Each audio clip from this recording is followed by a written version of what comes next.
guys, aarangkada na naman ako. Ang ibig sabihin na arangkada, ayan, aalis na naman ako. Nasa road na ako guys. On the way ako na naman sa grocery shopping. Oo. At saka pupunta din ako ng bangka para nang sa ganun maano ko na kayo sa inyong sa sinasabi ko sa inyo. O diba? Oo. Kaya pag tinext ko kayo, kailangan replyan nyo lang din po ako. Replyan nyo lang ako. Malamig dito pero okay lang. Kasi kaya pa naman ng aking katawan. Yes. But anyway guys, nasa road na ako. Kumusta po ang lahat?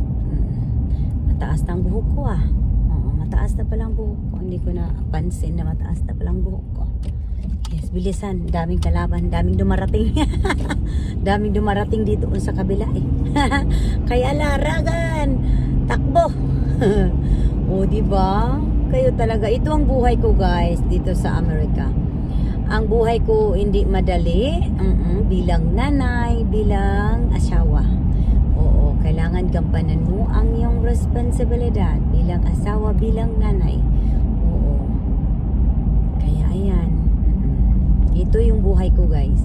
Kung anong wala na kami sa bahay, kailangan ko ding bilhin sa tindahan. Oo. Kailangan mong bilhin nang sa ganun may makakain ka na naman. Unang-una wala na kaming gatas. Kailangan talaga ng gatas kasi guys, every morning yung anak ko nag-ano siya ng tawag nito nag-ano siya ng tawag niyan, cereal every morning. Nag-ano siya ng cereal.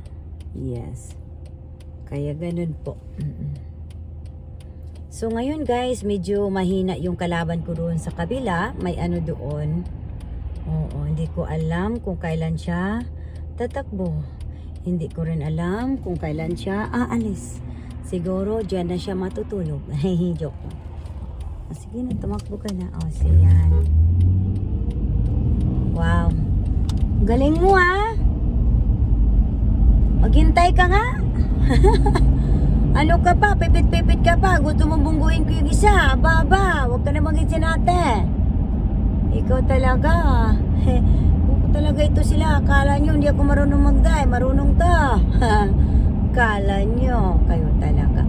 But anyway guys, as a driver, kailangan po tayong mapasensyosa.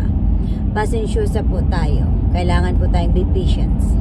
Kasi pag pairali natin ang init ng ulo, hindi po maganda. O diba? Parang sa mag-asawa yan. Pag ang asawa mo ay medyo nagalit na, sumigaw na siya, calm down ka lang, misis. Oo. Ganun po yan. Ka-calm down si misis. Hindi mong sasabayan ang init ng ulo. Huwag nyong sabayan ang init ng ulo nyo. Kasi pag sinabayan nyo guys, hindi maganda. Totoo yan guys. Kailangan marunong tayong magpagkumbaba. Huwag natin pairalin na ang init ng ulo. Kasi hindi maganda guys. Totoo yan. Kailangan sa mag-asawa, understanding each other and love each other, respect each other. Kailangan pag andyan kasi yung respeto, pagmamahal, naku guys, hindi kayo mag-aaway. Oo. Kasi andyan yung pagmamahal at saka respeto sa isa't isa. So walang away na mangyayari. O diba, ganun talaga yan guys. Kaya you have to love your husband and love your wife. And respect your wife, respect your husband. Para walang away. Ganun po talaga yan. But anyway guys, until my next video, and God bless everyone. Until my next video, and don't forget, follow and share. Panoorin nyo muna guys, bago nyong i-share. Yes, and I love you guys so much.